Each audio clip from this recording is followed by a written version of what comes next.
Alhamdulillah wassalatu wassalamu ala Rasulillah wa ala alihi wa ashabihi wa man walah wa ba'du. Qala al-musannifu rahimahullahu ta'ala fi kitabih Ijtima'ul Juyus al-Islamiyah ala harbil mu'attila wal jahmiyah wa sihra lahu haqiqatun wa ta'thirun fil ajsam. Bismillahirrahmanirrahim. Innal hamdalillah nahmaduhu wa nasta'inuhu wa nastaghfiruhu wa natubu ilaihi wa na'udzu billahi min syururi anfusina wa sayyiati a'malina. Man yahdihillahu fala mudilla lahu wa man yudlilhu fala hadiya lahu. Asyhadu an la ilaha illallah wahdahu la syarika lahu wa asyhadu anna Muhammadan abduhu wa rasuluhu la nabiyya ba'dah. Amma ba'du, Allahumma alhimna rusydana wa qina syurura anfusina. Allahumma ya hayyu ya qayyum bi rahmatika nastaghitsu asli sya'nana kullahu wa la takilna ila anfusina tarfata 'ain. Qala al-musannif rahimahullah, berkata al-Imam al-Allamah Ibnu Qayyim al-Jauziyah rahimahullah menukil perkataan Ibnu Haddad Asy-Syafi'i tentang hal-hal yang wajib diyakini oleh Ahlussunnah wal Jamaah. Kata beliau, was-sihru lahu haqiqatun wa ta'thir. Ahlussunnah meyakini adanya sihir, dan sihir itu memang memiliki efek dampak. Dan dia adalah suatu hal yang ada hakikatnya ada dan memiliki efek fil ajsam, terhadap tubuh-tubuh manusia. Ahlussunnah meyakini adanya sihir. Sebagian al-falasifah dan sebagian ahlul kalam mereka mengingkari adanya sihir, bagaimana Mu'tazilah dan semacamnya, karena tak masuk akal kata mereka sihir. Sementara Allah Jalla wa Ala telah menyebutkan dalam Al-Quran Al-Karim tentang perkara sihir ini. Allah mengatakan dalam surah Al-Baqarah, wattaba'u, dan mereka mengikuti ma tatlu syayatin, apa yang dibacakan berupa mantra-mantra oleh syaitan ala mulki Sulaiman, atas kerajaan Sulaiman. Kisahnya bahwasanya tatkala Sulaiman meninggal, syaitan meletakkan di bawah singgasananya buku-buku sihir, dan dia memberitahukan kepada Bani Israel bahwa Sulaiman memiliki ilmu-ilmu yang belum diajarkan. Ilmu tersebut ada di bawah singgasananya. Maka ketika Sulaiman wafat, mereka membongkar apa yang terdapat di bawah singgasana Sulaiman, maka mereka dapati buku-buku dalamnya tentang sihir. Maka mereka menganggap ilmu sihir itu datang dari Sulaiman. Karena itulah mereka menganggap itu ilmu putih. Allah mengatakan, wa ma kafaru Sulaiman, tidaklah Sulaiman itu kafir dengan mengajarkan sihir, mustahil. Walakinna syayatina kafaru, tetapi hakikatnya syaitan-syaitanlah yang mereka itu kafir. Yu'allimuna an-nasa sihra, mereka lah syaitan-syaitan inilah mengajari manusia sihir. Jadi sihir ini datang daripada syaitan. Ya, sihir ada yang merubah pandangan seseorang, seolah-olah dia melihat sesuatu padahal tidak, hanyalah merubah pandangan saja. Allah menceritakan tentang tukang sihir Fir'aun. Kata Allah, wasaharu a'yunan nas, mereka menyihir pandangan mata manusia. Wastarhabuhum, mereka membuat manusia ketakutan melihat tongkat-tongkat dan tali temali menjadi ular-ular. Wastarhabuhum waja'u bisihrin azim, mereka datang membawa sihir yang begitu dahsyat. Sini adalah sihir yang merubah pandangan mata manusia. Ya, tali temali dalam pandangan mata mereka ular-ular yang berjalan. Ini sihir at-takhyili, hanya khayalan yang dirubah. Dan itu yang pernah terjadi dengan Nabi yang mulia SAW. Nabi itu pernah disihir, maka diruqyah oleh Jibril alaihissalam. Yang menyihirnya adalah seorang Yahudi.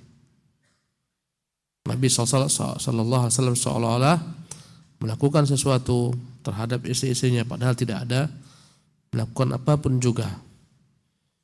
Ini sihir yang merubah pandangan mata manusia.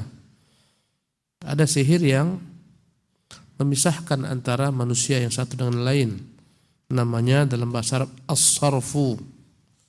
Ada sebaliknya sihir yang berusaha untuk menyatukan dua orang. Agar saling menyukai satu sama lain. Namanya al-atfu. Dalam istilah kita namanya pelet. Gimana supaya seorang suka? Ini bagian daripada sihir. Allah menyebutkan dalam Al-Quranul Karim tentang sihir ini, wama kafaru Sulaiman walakinna syayatina kafaru yu'allimuna an-nasa as-sihra wama unzila 'alal malakaini bi Babila Harut wa Marut. Dan apa yang Allah pernah turunkan kepada dua malaikat di negeri Babil, Harut dan Marut. Wama yu'allimani min ahadin hatta yaqula innama nahnu fitnah fala takfur. Tidaklah mereka mengajarkan kepada manusia sihir kecuali mereka memberitahukan kami adalah ujian untuk kalian, jangan kalian kufur. Fala takfur, jangan kafir dengan mempelajari sihir dan mengamalkannya. Fa yata'allamuna minhuma, dan mereka belajar daripada keduanya, daripada Harut dan Marut, ma yufarriquna bihi bainal mar'i wa zawji. Ilmu yang membuat berpisah antara seseorang dengan pasangannya, antara suami dan istrinya.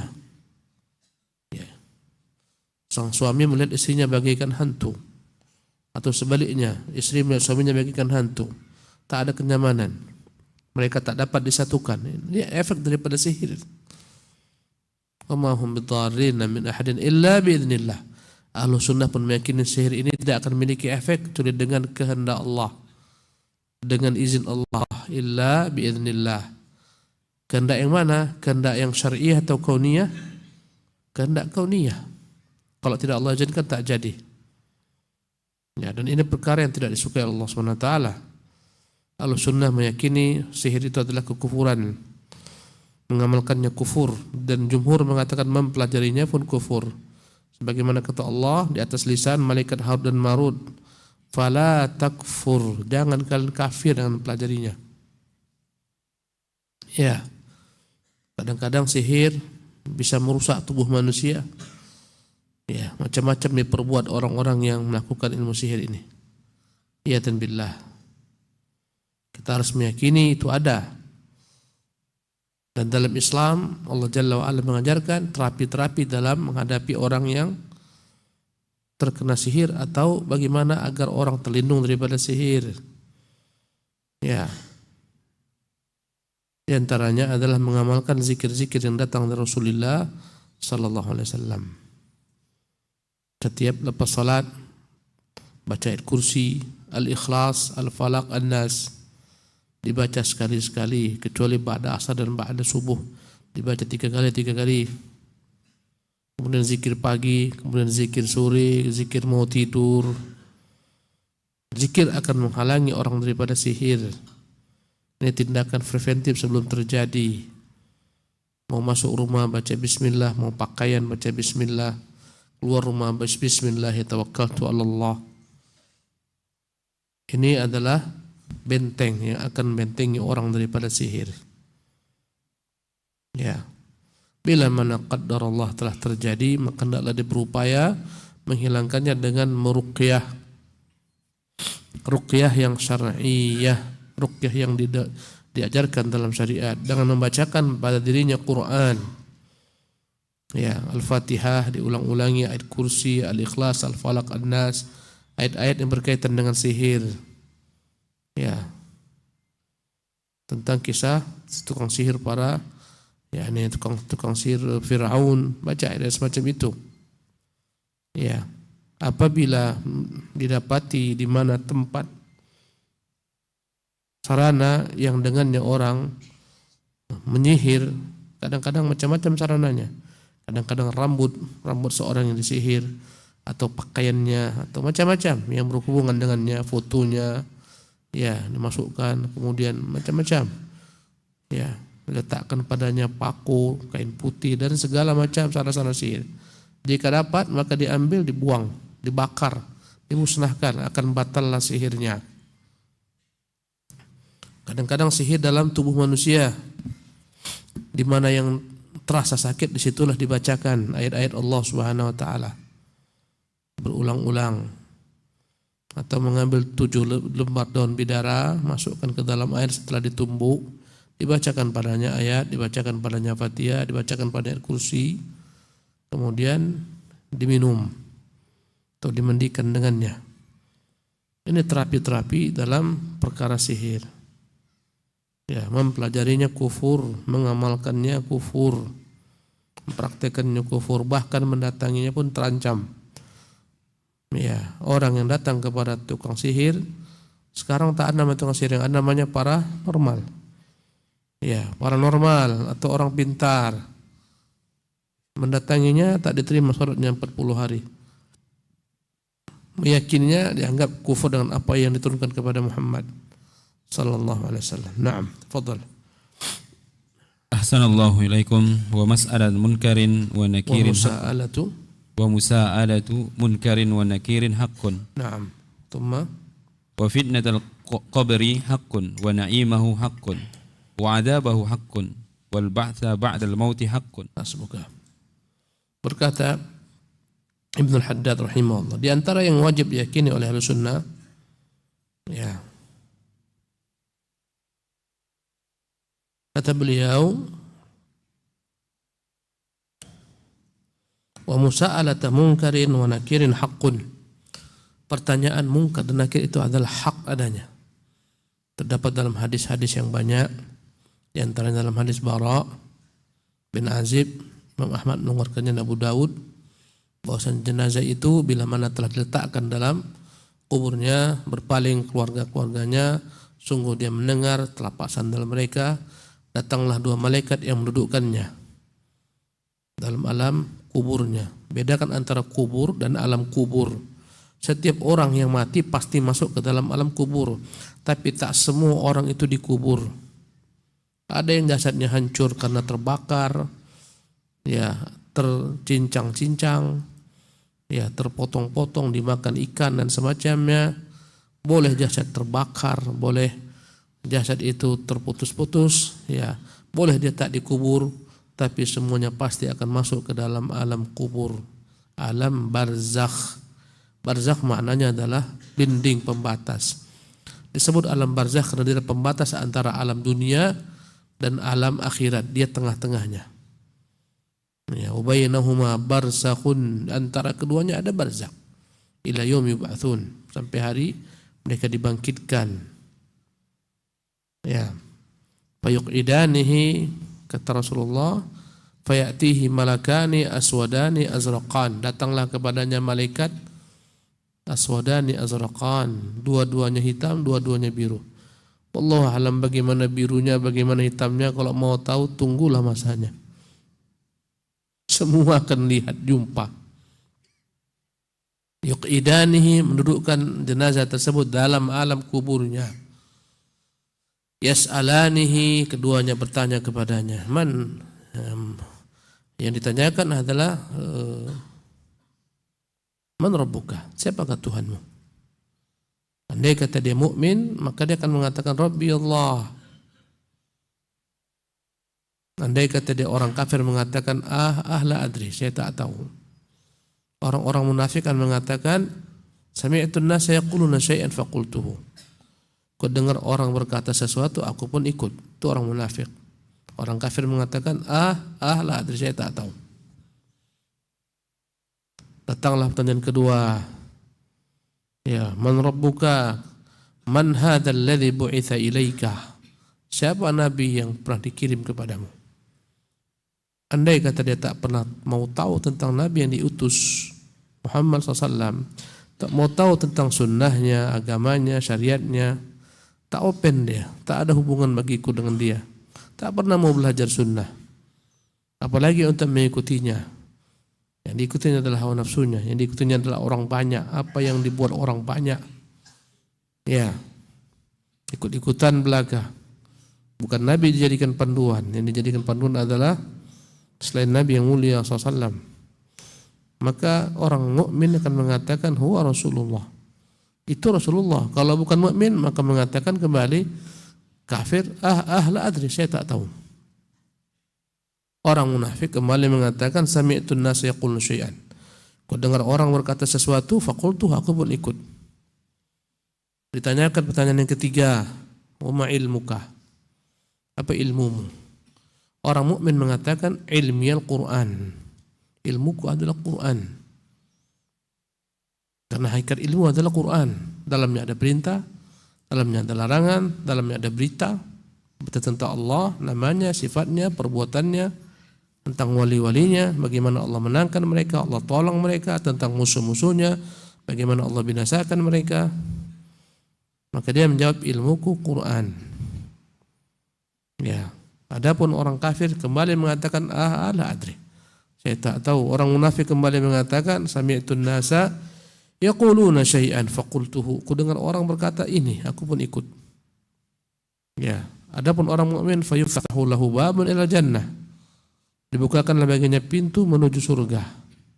Setelah dia sukses menjawab pertanyaan ini. Fayatihi min ruhiha wa rihaliha, datanglah daripada surga wangi-wangiannya. Dia pun melihat istananya di surga, keluarganya di surga dijanjikan oleh Allah Subhanahu wa taala. Istri-istrinya dari golongan dari surga sudah siap menunggunya, menantinya. Dia lihat rumah-rumahnya di surga, taman-tamannya, sungai-sungainya ditunjukkan kepadanya. Nah, karena begitu indahnya yang dia lihat sehingga dia pun tak sabar dan dia berkata, Rabbi, Tuhan, aqimis sa'ah, segerakanlah kiamat. La'alli arji'u ila ahli wa mali. Aku mau kembali menemui keluargaku dan hartaku yang kau berikan kepadaku. Allahu Akbar. Surga itu dekat. Kata Rasulullah, al-jannatu aqrabu ila ahadikum min syiraki na'lihi. Surga itu lebih dekat kepada kalian dari tali sandalnya. Tak ada yang menghalangi seorang mukmin daripada surga kecuali kematian. Mati, selesai. Karena itulah bagi orang mukmin kematian itulah kehidupan yang hakiki. Adapun kehidupan dunia adalah mimpi-mimpi, kehidupan yang semu. Ya. Kata Allah, wa inna darul akhirata lahiyal hayawanu. Sungguh negeri akhirat itulah kehidupan yang sebenarnya. Adapun dunia mata'ul ghurur. Negeri yang penuh dengan kenikmatan yang menggoda, yang mengganggu manusia, yang menipu manusia. Ya. Bayangkan ditampakkan untukmu istri-istri bidadari surga, tampakkan untukmu rumah-rumah yang terbuat daripada emas, perak, ya, sungai-sungai, pohonnya luar biasa. Ya. Bandingkan dengan rumah di dunia kena gempa, lekang catnya. Apalagi yang dibangun developer yang murah-murah, bentar aja berguguran semuanya. Ya. Padukan semen dengan pasirnya tak sesuai. Di sana tidak. Ya. Istri-istri di dunia dengan segala macam kekurangannya, ada haidnya, ada nifasnya, ada bawelnya lagi, ada cerewetnya lagi. Pusing suami dibuatnya, tak ada di sana. Ketika dia mengatakan ibu-ibu di atas nggak usah ini ya, itu bukan ibu-ibu, yang lain, sisi yang lain. Ibu-ibu, masya Allah. Maka dia mengatakan, Rabbi aqimis sa'ah, Tuhan segeralah kiamat. Aku tak sabar. Aku mau kembali kepada apa yang kau berikan kepadaku, mengambil jatah yang kau siapkan untukku. Subhanallah. Adapun hamba-hamba yang kafir, ya dan billah, hamba-hamba yang munafik, atau orang-orang yang fasik Islam tapi fasik, ya, maka mereka akan diazab. Dikatakan kepada orang kafir dan orang munafik, la daraita wa la talaita. Memang kau tak pernah mau tahu, memang kau tak pernah baca isi Quran. Ya. Fayuftahu lahu babun ila nar. Dibentangkan, dibukakan baginya pintu ke neraka. Fayatihi min rohiha wa wa khubthuha, maka datanglah kepadanya segala macam bebauan dan segala macam yang buruk-buruk. Nampaklah neraka yang begitu mengerikan. Tak usahlah neraka, kadang-kadang kita melihat ada gunung-gunung berapi itu, kadang-kadang kita lihat begitu dahsyatnya, campakkan ke dalam lubang gunung berapi tersebut batu, seketika dia akan Masya Allah bergejolak, luar biasa dahsyatnya. Ya, saya lihat dalam beberapa video-video pendek YouTube itu, dicampakkan benda ke dalam gunung, dalam kawah gunung berapi, seketika kawah tersebut pun menyala-nyala, meledak-ledak, menggelegar, suaranya bergemuruh. Ya, begitulah neraka, dan itu nggak ada apa-apanya. Karena api yang ada di bumi ini satu bagian daripada sekian puluh bagian daripada api-api neraka. Sampai-sampai Allah mengatakan dia memiliki suara zafir, suara neraka yang begitu dahsyatnya. Ya, nampaklah di sana azab yang Allah berikan kepadanya, janjikan kepadanya yang luar biasa. Maka dia berkata, Rabbi la tuqimis sa'ah, Tuhan jangan pernah jadi kiamat. Ya, maka seketika diperintahkan bumi menjepitnya, menyiksanya, sampai datang hari berbangkit. Iya dan billah. Inilah perkataan Al-Musannif tentang pertanyaan Munkar dan Nakir. Mudah sajanya, mudah, anak TK pun bisa. Siapa Tuhanmu? Allah. Nabimu Muhammad. Apa kitabmu? Quran. Mudah. Tapi ini bukan ilmu dihafal-hafalkan. Ini ilmu terapan. Ya. Ada seseorang guru, ya, suatu ketika dia bawa burung bionya ke dalam kelas. Ya, diperdengarkannya kepada anak-anak. Burung bionya itu fasih mengucapkan kata-kata la ilaha illallah, la ilaha illallah, la ilaha illallah.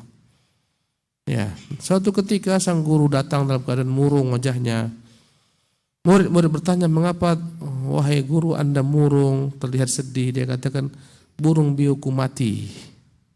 Ya, maka mereka berkata, tak usah sedihlah ya guru, nanti kita cari, kita beli yang lebih baik daripada itu. Kata sang guru, aku bukan menangis karena matinya burung tersebut. Aku khawatir dengan diriku. Bagaimana aku lihat burung tersebut ketika mati diterkam oleh kucing tak mampu mengucapkan kalimat la ilaha illallah. Padahal setiap hari dia mengulang-ulangnya, tapi ketika mau mati tak bisa lagi terucap kalimat la ilaha illallah. Aku khawatir demikianlah kondisiku. Mau mati tak mampu mengucapkan kalimat la ilaha illallah. Sementara Nabi mengatakan, man kana akhiru kalamihi la ilaha illallah dakhal jannah. Yang mana ucapan terakhir dalam hidupnya la ilaha illallah, Allah akan masukkan dia ke dalam surga. Nah, terus selanjutnya berkata Ibnu Haddad, wa fitnatul qabri, wa fitnatul qabri haqqun. Fitnah kubur itu pertanyaan dalam kubur, ujian, dan itu ujian yang maha dahsyat, luar biasa. Selamat di situ, selamat berikutnya, nyangkut di situ, nyangkut berikutnya. Wa fitnatul qabri haqqun wa na'imu haqqun. Segala macam siksa yang dalam kubur itu hak, segala macam kenikmatan dalam kubur juga hak. Kita melewati Tamiang, nampaklah kuburan-kuburan, Sungai Panas tak nampak jauh ke dalam, Tamiang di pinggir jalan. Kuburannya sama besarnya semua, tak ada yang beda-beda. Ya, tapi dalam kuburan tersebut berbeda-beda. Ada yang merupakan taman daripada taman-taman surga, rawdatun min riyadil jinan. Sebagian yang merupakan liang-liang neraka, hufratun min hufarin niran. Ya, Allah musta'an.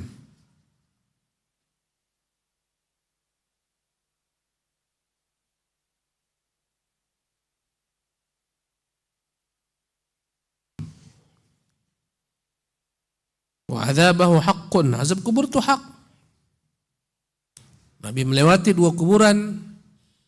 Nabi mengatakan, innahuma la yu'adzaban, sungguh kedua-duanya sedang diazab.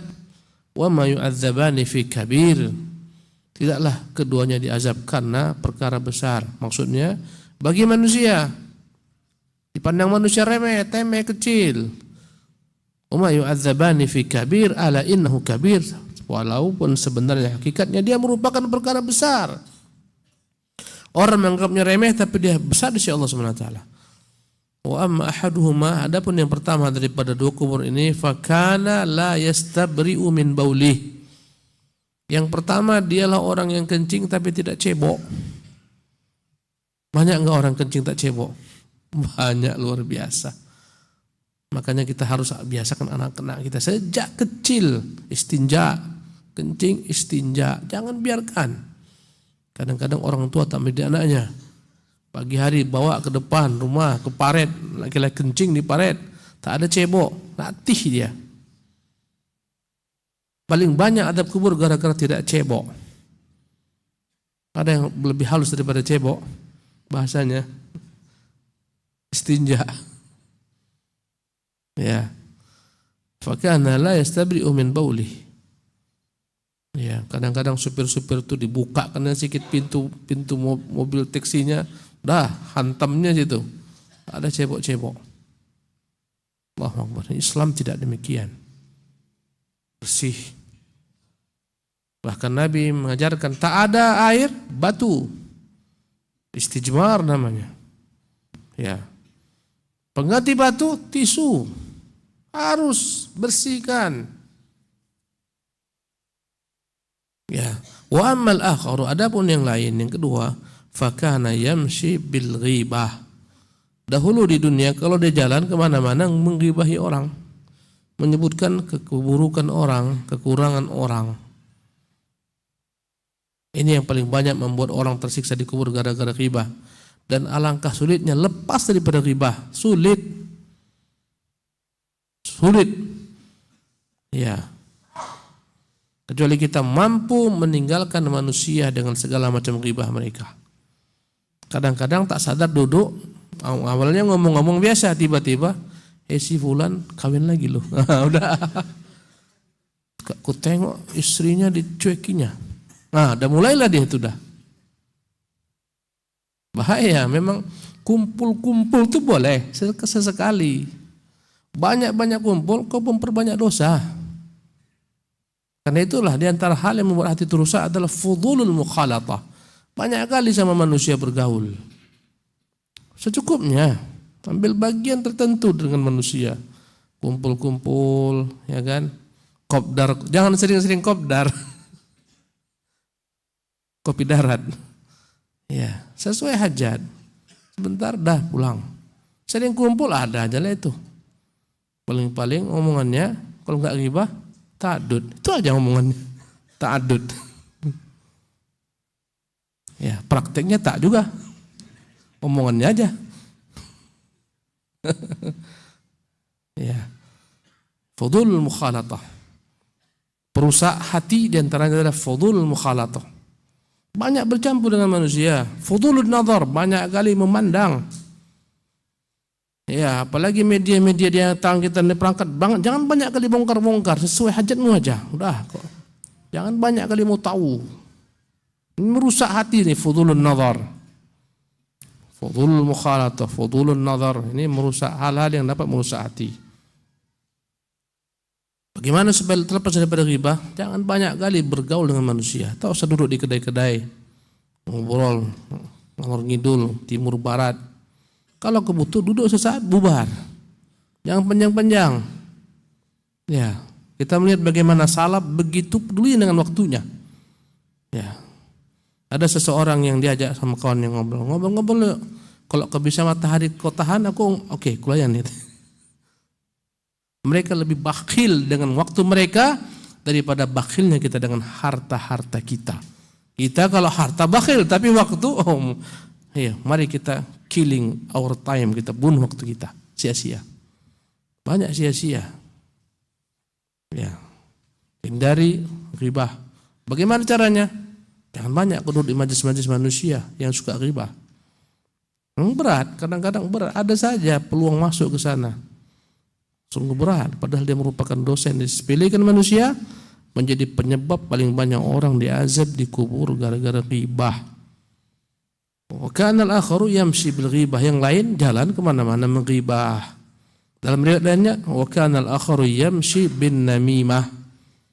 Kalau dia jalan di muka bumi ini jalan dengan mengadu domba. Ya, banyak orang itu tak sadar dia menjadi pengadu domba. Ya.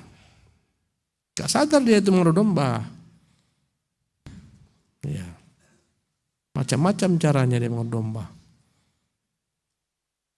Mengadu domba dalam bahasa Arab adalah namimah. Naqlul khabar min ajlil ifsad. Sengaja men-share berita tujuannya untuk merusak hubungan. Ya. Subhanallah. Istrinya baru melahirkan. Datanglah tetangganya. Masya Allah baru melahirkan ya. Kau dikasih apa sama suamimu? Tidak ada. Kalau aku melahirkan, banyak. Kasih emas, kasih ini. Suamimu kan bukan orang miskin. Jabatannya tinggi. Kau udah setengah mati melahirkan anak. Masa enggak ada sama sekali suamimu menghargaimu. Pulang udah berubah wajahnya pada suaminya. Ini mengadu domba nih. Tak sadar dia. Ya. Datang dia kepada orang tua. Cemana anakmu di Batam? Alhamdulillah anakku ngirim tiap bulan sekian-sekian. Anakmu itu manajer lu. Kok cuma dikirim sekian? Memang tak pandai bersyukur anakmu itu. Akhirnya jadi ini mengadu domba. Ya. Apalagi laki-laki diuji Allah punya 2, 3 istri, 4 istri. Itu paling banyak orang yang berusaha untuk mengadu domba. Tak sadar dia. Tadi kulihat lah mademu sama si fulan. Kayaknya orang tuh sering jalan-jalan lah. Udah. Memang dasar kurang ajar. Ini ngadu domba. Tak sadar itu sebab paling banyak orang dimasukkan ke dalam kubur, disiksa dalam kuburnya mengadu domba. Allah musta'an. Yang paling selamat kita tak usah mau banyak tahu dengan urusan orang. Tak usah banyak komentar dengan urusan orang. Udah komentari dirimu sendiri, urus dirimu sendiri dalam perkara kebaikan. Banyak-banyak evaluasi diri. Tuba liman syaghalahu aibuhu an uyubin nas. Bahagialah, beruntunglah orang sibuk melihat aib dirinya daripada sibuk melihat aib orang. Kita berlumuran aib. Kita tunjuk orang, si fulan lo, 1 tak jari menunjuk ke dia, 3 ke kita. Si fulan itu begini loh, 3 kali ke kita. Kau begitu. Ya. Kata Nabi, man qala an-nasu halaka fa huwa ahlakuhum. Yang mengatakan sudah rusak semua manusia, dia yang paling rusak. Subhanallah. Ini sebab banyak orang diazab di kubur gara-gara namimah. Kemudian meninggalkan sholat subuh berjemaah, meninggalkan isi Al-Quran, banyak riba, diazab di kubur. Berenang-renang dalam sungai darah, ketika tiba di tepian dihantam oleh seseorang dengan batu besar, tenggelam sampai ke tengah lagi berenang-renang, begitu dan seterusnya. Itu orang yang makan riba. Gara-gara berzina ya dan billah digantung dalam periuk, ya. Tentu periuknya tak sebagaimana periuk kita, menjerit-jerit. Kalau api itu dibakar menjerit-jerit, ya dan billah. Itu semua dilihat Nabi ketika beliau dinaikkan ke langit. Itu semua azab kubur. Kalau mau disimpulkan, maksiat itulah sebab azab kubur. Segala macam maksiat, ya. Ketaatan adalah merupakan sebab nikmat kubur. Kemudian berapa sih waktu kita? Ya, kita padakan dulu sampai di sini. Insya Allah di kesempatan akan datang kita akan lanjutkan tentang hari berbangkit. Ini ya kajiannya panjang. 1 kalimat panjang penjelasannya. Karena dia mengumpulkan kitab akidah dalam perkataan saja. Kalau dirinci, subhanallah luas. Tak apa, sabar-sabar kita insyaallah taala. Kalau andai kata Allah beri ajal, kita selesaikan kitab ini. Kok di tengah jalan kita mati, insyaallah niat Allah sampaikan. Yang penting niat terus harus mau belajar. Ya, dengan niat Allah sampaikan. Orang mau hijrah, jika di tengah jalan dia mati, Allah sampaikan niat hijrahnya. Karena dia sudah jalan. Yang parah mau hijrah tapi tak bergerak. Itu yang parah itu. Aku mau ngaji lah, tapi tak bergerak di rumahnya, tak datang-datang. Nah itu enggak benar hijrahnya itu. Kawan-kawan yang sudah hijrah, supaya hijrahmu itu tetap istiqamah, jangan tinggalkan majlis ta'lim kajian. Itu bekalmu. Jangan semangat-semangat zahirnya aja, pakaian semangat, jenggot semangat, tapi ngaji malas. Payah. Ya. Semakin kau malas ngaji, semakin kau mundur ke belakang. Hijrahmu itu jalan melambat. Orang sudah sampai, kau masih jalan pelan-pelan, terseok-seok. Nomor satu itu ilmu. Itulah yang akan membuat kau kokoh dalam beragama. Ya, maka jangan semangat-semangatnya aja. Ya, semangat, entah apa yang disemangatinya. Ngaji paling malas. Ya. Kau kan udah lama, Ustaz. Ya, udah lama jadi pensiun. Tak ada pensiun ngaji. Ya, Imam Ahmad bin Hanbal dikatakan muridnya, "Hei Imam, sampai kapan kau kemana-mana bawa pena, bawa tinta?" Kata Imam Ahmad, "Nanti sampai aku masuk di yang kubur." Ya, ini merasa dirinya udah senior. Aku udah senior kali kok aku. Apa senior kalau malas ngaji? Senior apa? Senior umur. Tua-tua kejemur untuk apa? Nanti ditanya, ini pun tak tahu, itu pun tak tahu. Ya. Ini basis kita, ikhwati fillah rahimakumullah. Istiqamah dalam menimba ilmu. Tanamkan, minta kepada Allah selalu, Rabbi zidni ilma. Jangan minta terus rezeki. Minta ilmu, Rabbi zidni ilma, Rabbi zidni ilma. Katakan dalam doamu dengan ikhlas tulus, Allah akan tambah ilmumu sedikit demi sedikit. Nabi itu enggak pernah Allah suruh minta tambahan apapun, tambahan ilmu. Wa qur Rabbi zidni ilma. Katakan Muhammad, Tuhanku tambahkan bagiku ilmu. Dan hidayah adalah gabungan daripada al-ilmu nafi' wal amal salih. Hidayah itu adalah manakala engkau memiliki ilmu yang benar, al-idrak, ya ilmu yang benar, kemudian mengamalkan ilmu tersebut dalam bentuk amalan. Al-ilmu adalah al-hidayah adalah gabungan daripada ilmu yang lurus dan amalan yang benar sesuai dengan ilmu. Ya, demikian kajian kita. Ini ada pertanyaan. Jika seorang anak lahir di luar nikah, maka apakah wajib ditulis di akte atau kakak bin kepada ibunya?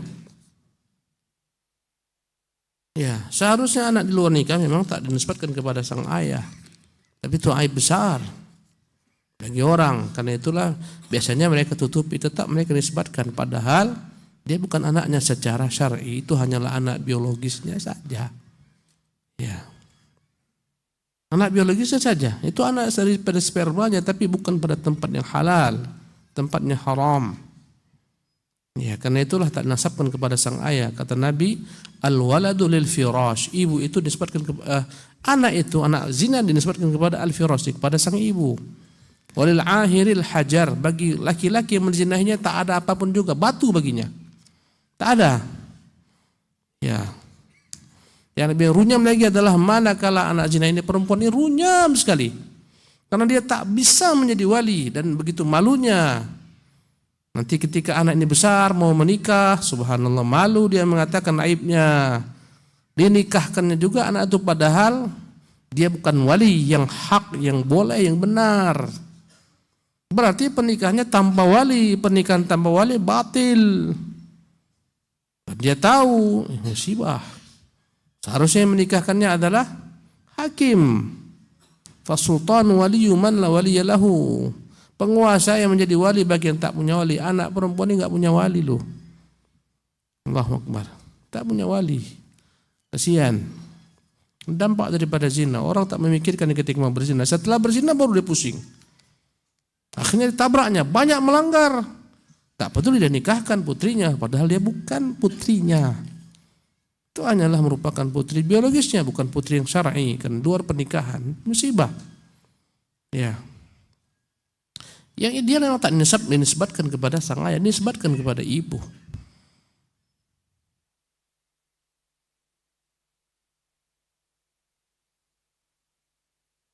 Ya. Ini saya baca atau enggak saya baca, Ustaz Ferry? Baca atau enggak? Kata Ustaz jangan enggak saya baca.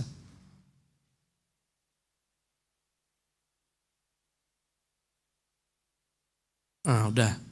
Kata beliau enggak usah disensor beliau. Nanti kalau mau tanya datang sendiri.